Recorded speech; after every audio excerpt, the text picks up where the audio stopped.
নির্বাচনের ব্যাপারে আমাদের কথা বলার নয়, আমরা এটা বর্জন করেছি।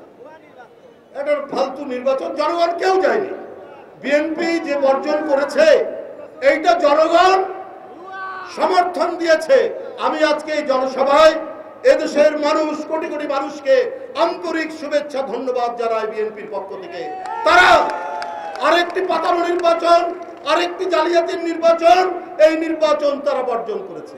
তারপরেও খবরের কাগজে দেখলাম এই নির্বাচনেও ভোট কেন্দ্র তো শূন্য, তারপরে জাল জুয়া চুরি হয়েছে, জালিয়াতি হয়েছে, প্রকাশ্য টাকা বিনিবন্টন হয়েছে।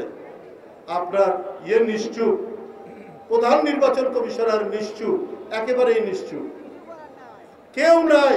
উনি বললেন যে 35% মতো ভোট পড়েছে, কিন্তু জনগণ দেখছে, সবাই দেখছে, মিডিয়া দেখছে যে কত পড়েছে।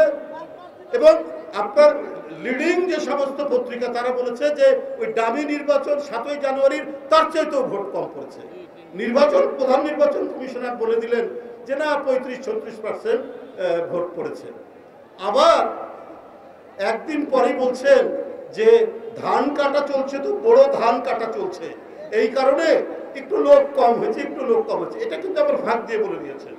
7ই জানুয়ারির পরে 18ই জানুয়ারি বলেছে না না নির্বাচন, 7ই জানুয়ারি বললেন তো খুবই সুন্দর নির্বাচন, পিসফুল নির্বাচন। 18ই জানুয়ারি আবার বললেন যে খুব একটা অংশগ্রহণমূলক হয় না। তো একটা গল্প আমার মনে পড়লো, কালকে এই আলাল ভাই আমাকে এটা বললেন, আমি এটা না বলার লোভ সংবরণ করতে পারছি না, যে একজন ব্যক্তি চাকরি করেন, উনি প্রতিদিন বিকালে অফিস থেকে এসে বউকে খুব সুন্দরভাবে ডাকেন, হ্যাঁ ডার্লিং, হ্যাঁ সুইটি, এই বলে ডাকেন। এই বলে ডাকতে ডাকতে তারপরে হঠাৎ বয়স হয়েছে, রিটায়ার্ড করেছেন, হজ করে এসছে।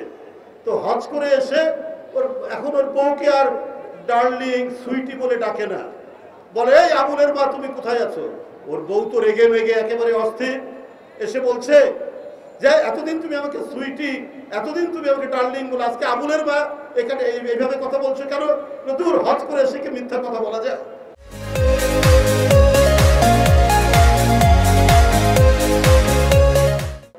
তো আমাদের প্রধান নির্বাচন কমিশনার, আমি জানি না হজ করেছেন কিনা, উনি মাঝে মাঝে একটু সত্যি কথা বলার চেষ্টা করেন। কি কারণে? এটা কি জনগণের ভয়ে না কিসের ভয়ে? একটু ফাঁকে ফুঁকে একটু বলে দেন আর কি। যাই হোক, এই ধরনের তামাশা, এই ধরনের জুয়া চুরি, এই ধরনের লুটপাটের সংস্কৃতি শেখ হাসিনা কায়েম করেছে। সুতরাং এইটা একটা দেশের জনগণ কখনো মানবে না, মানে না, এটা চলতে পারে না। এই দুঃশাসন, এই নির্মমতা, এইটা চলতে পারে না।